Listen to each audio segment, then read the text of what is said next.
And they're ready.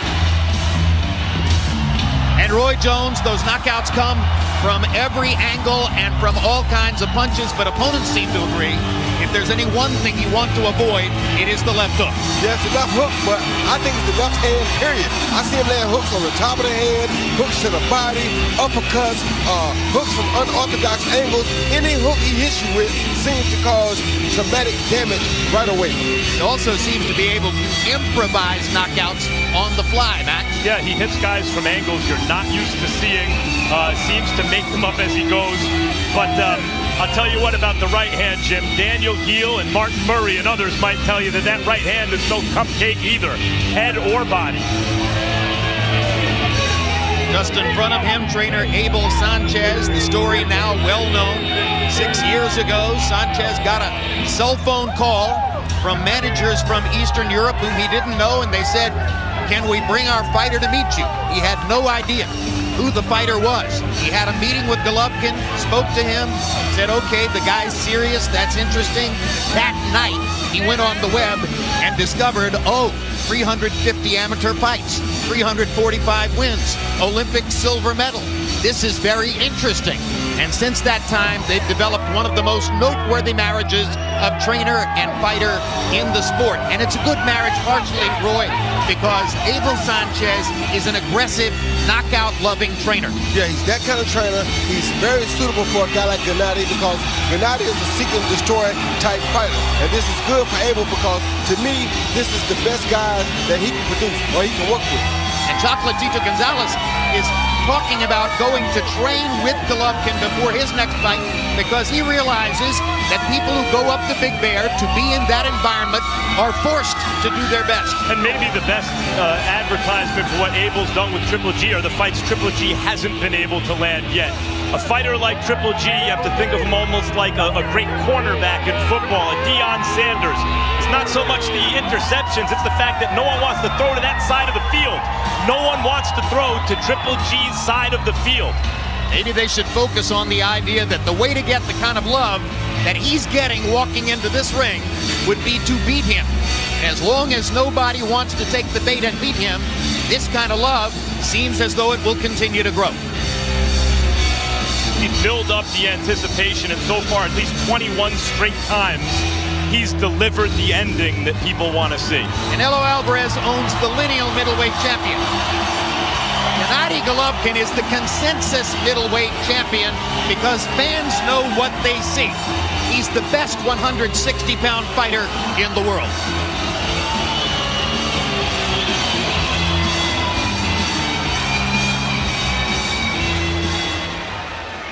And now, let's go to Michael Buffer for the official introductions. Ladies and gentlemen, from the fabulous forum here in Inglewood, California, serving the Southland, this is the main event of the evening. 12 rounds of boxing for the middleweight championship of the world. And it's all brought to you by K2 Promotions and Triple G Promotions in association with TGB Promotions. Sponsored by Expo 2017, BI Group, Tesna Bank, and Tecate Con Carácter. Sanctioned by the California State Athletic Commission, Chairman John Frierson, Executive Officer Andy Foster, WBA President Gilberto Jesus Mendoza, IBF President Darrell Peoples, IBO President Ed Levine, and representing the WBC for its interim title, President Mauricio Suleiman. At ringside, the three judges scoring, Adelaide Bird, Steve Morrow, and Pat Russell. And inside the ring, in charge of the action at the bell, World Championship veteran referee Jack Reese. And now, the officials are ready. The fighters are in the ring, and they are ready. LA, are you ready? For the thousands in attendance and the millions watching around the world, ladies and gentlemen, let's get ready to rumble!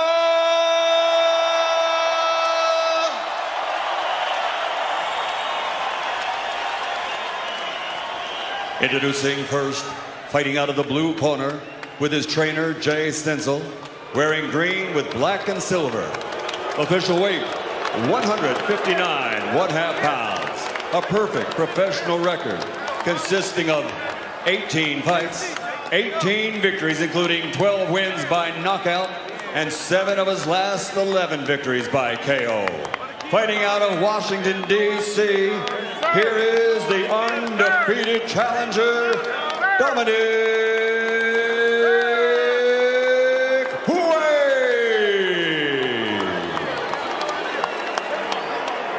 And across the ring, fighting out of the red corner with his trainer, Abel Sanchez, wearing blue with white, officially weighing in at 159 pounds.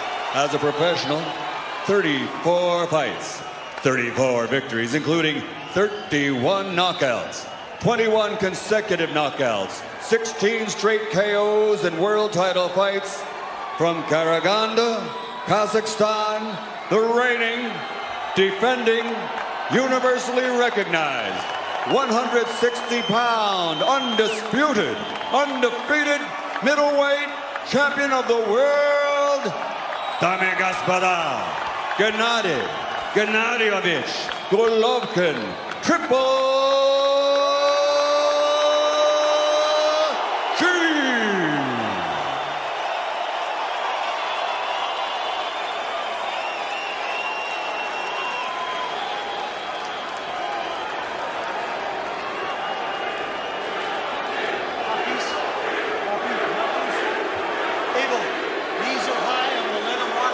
Understand? Yeah. These are high. I'm going to let them work. Those are good. I gave you both instructions. Just want to remind you, listen and obey my commands at all times. Protect yourself at all times. Fight hard, fight clean. Good luck. Football has made its way into some of our conversations so far tonight, but this reminds me of the first round of the NBA playoffs. You don't think that the top teams are in jeopardy, but you can't help it that Steph Curry isn't facing Kawhi Leonard yet. This is what you got. And so it becomes watching the performance of the best in the business. And Wade's plan for scoring the upset is that he boxes Golovkin. He says he doesn't have any idea how good a boxer I am, and that he eventually lands a big right hand and upsets the Triple G apple cart. So we'll see whether that can happen. They're both listed at 5'10.5", but as they get into the ring, Wade looks like the taller fighter. Yeah, he does, but he looks a little soft around the waist, Jim. So I'm sure Triple G is going to immediately attack the body as soon as he sees fit. You got to give Wade credit for coming in and taking a fight like this, though, because he hasn't had a big fight in his career yet. So fighting Triple G is not a big fight. It's the biggest fight he could have in this weight class. And he's doing a good job of attacking right away here off of Triple G's punches. 10 months ago, Wade struggled to get by 41-year-old Australian veteran Sam Solomon. You just saw Golovkin land a left hook to the body. It's one of his more effective shots. Logic says if you struggle with Sam Solomon, who does not have any power, you may be in truly deep against Gennady Golovkin. But of course, styles make fights, and those are two entirely different stylistic enterprises. Yeah, they are, but you are in deep fighting Triple G anyway. The only problem I see here for a person like Dominic is that he's not really quick enough to surprise Triple G. If you're not quick enough to bring him a surprise, it's a good body shot though. If you're not quick enough to bring him a real surprise, then it's going to be really tough for you to upset him. Golovkin didn't seem to believe he needed to know much specific about Wade.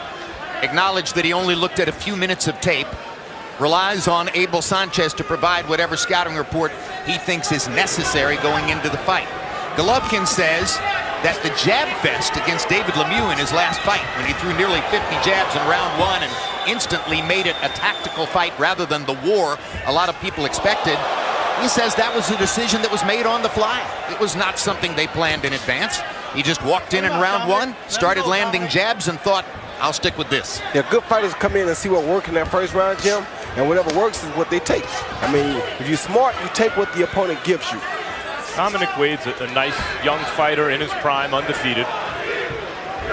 He can handle himself, but so far he hasn't shown Triple G anything to worry about. No, he doesn't have enough power to really cause him any concern, and that's not good for him.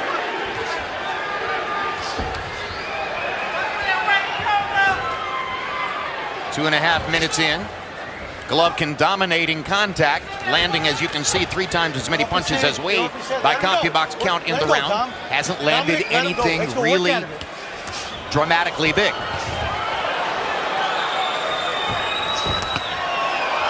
Now he does. That was big enough. Yes, it was. Big enough to end the fight, as a matter of fact. Are you okay? Not enough time in this round. Walk to me. Give me your gloves. So 1 knockdown on a right hand over the top, but Wade makes it out of round 1.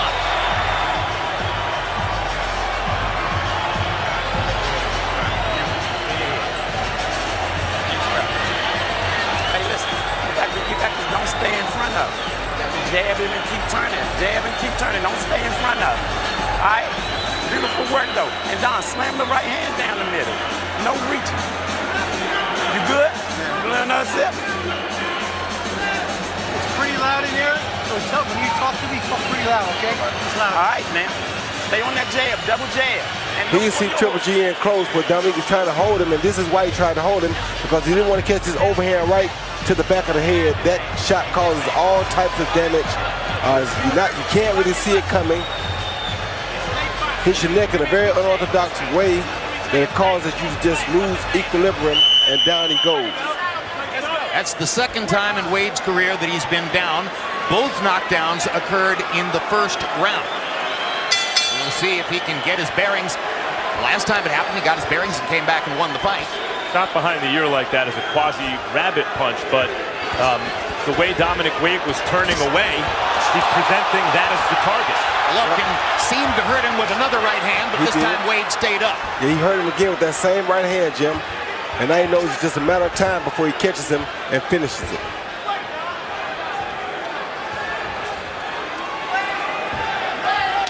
Oh. Crowd oohs and ahs at the right hand body shot.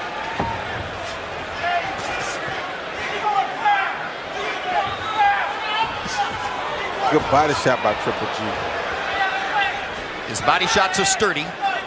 And a lot like Chocolatito, Jim, when they realize a guy can't hurt him, he has a relentless attack, and that in itself is a weapon that they use on the opponent to weaken him. Good body shot again. Stop. Nobody punch. Step out. Step out. Wade looked a little stiff-legged as he backed up after that body shot. Golovkin missing with the right hand. That might have finished it if he had landed it. And now Gennady seems to go into that thing, Roy, where... This is the Willie Monroe thing. Yeah, he kind of lets the guy hit him a little bit. Show him that he can't hurt him, and that he disregards anything to do with punching power when it comes to the opponent. Got to be careful doing that sort of thing, though, because a 160-pound fighter who can crack a little bit is dangerous. Yeah, but he's already felt the power of this guy, Dominic Wade, and he's not no kind of way intimidated by his punching power. Or one thing we saw against Lemieux, Golovkin has tremendous belief in his chin. Yes, he knows he's going to get painted every once in a while because he's a pressure fighter. And down goes Wade for the 2nd time. I don't think he'll make it back out. Again on the right hand. Doesn't look eager to get up. No. 8, 9. Do you want to continue? Look at me. Do you want to continue? Yes. No, this fight is over. Again. Say it again. Give me gloves. You better protect yourself. Relax. You better protect yourself. I know that he can. Good hook, Some of his best shots now, Roy. Yeah, that's a good hook that he threw. It was the Golovkin left hand, and now it's the right hand. Same punch. And let's see if Jack Reese is even going to consider allowing 6, Wade to continue 7. after the 3rd 8, knockdown of the fight. 9, 10. And that's it. Less than 2 rounds, a series of right hands, and that was it. The first knockdown was a left hand. The right hand actually hit his shoulder, I believe. It was the left that did the damage, but we'll see on replay. The right hand finished it, but I think Wade was already a finished fighter when he got up. It's not just that Golovkin knocks people out. So do number 1 and number 2 now reverse? Well, you could argue, but it's the way he knocks people out. These iconic knockouts, these indelible images of violence. He's amazing.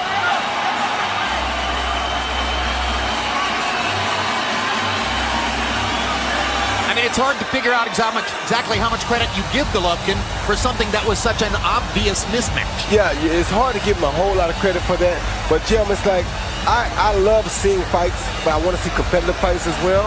And I know that there's a guy, and I'm not trying to be a promoter, but there's a guy by the name of Morgan Fitch down in the Pittsburgh area that would definitely be a good fight for Gennady Golovkin. Nobody knows Morgan Well, Fitch. they need to find out who he is because he needs competition on our network so that we can enjoy him even more. Hey, listen, if there's somebody good who's willing to get in with him, let's find out who he is. Because there's a lot of expectation at this point that the Canelo-Alvarez fight, if it's going to happen, won't happen until next May, not this September. And some very credible people in the sport, like Teddy Atlas, say very openly that Canelo is never going to fight Gennady Golovkin. And I agree, but when you got an opportunity to fight, well, let's look at this first. Here you see the first knockdown, a jab on the chin, as Max talked about, a left uppercut, then followed by an overhand right to the shoulder. And the shoulder punch took him down, but like Max said, the damage was done from the left hand first. The jab right there, the left uppercut right here, boom, that hurt him, and then the shoulder shot just pushed him down because the hook to the head and the jab to the head did the real damage.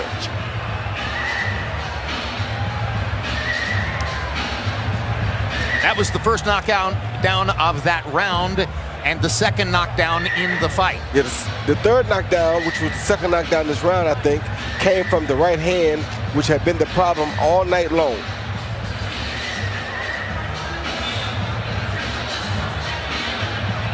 Well, we know that the third knockdown was on a right hand. I believe that the third knockdown was a right to the chin. Yeah, I think to the jaw.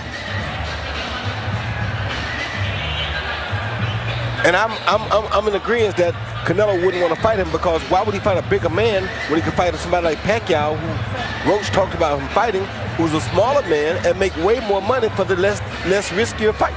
I think Canelo's the kind of competitor who wants to please fans. I think he understands and respects the boxing public. Yeah. Now here's a look at the final knockdown. A counter shot right over the top of his left, boom, counter right hand, right on the chin, and that ended matters. You couldn't ask for a better right hand than that. You know, I've read some comments from people on the web who say, well, I don't think Golovkin's all that big a puncher. What are they smoking? I don't know what they're smoking or drinking. I mean, come on. He's a big puncher. Which hand are they talking about? The right hand is dangerous. The left hand is even more dangerous. Which hand are they talking about? If he breathes on you, it might be dangerous. Michael Buffer is standing by at the ropes with the official particulars on the knockout. Ladies and gentlemen, referee Jack Reese counts to 10. The official time, 2 minutes, 37 seconds, round number 2. The winner by knockout victory. His record now 35-0, 32 KOs, 22 consecutive knockouts. He is still the reigning and defending 160-pound, undisputed, undefeated middleweight champion of the world, Gennady Golovkin, Triple G.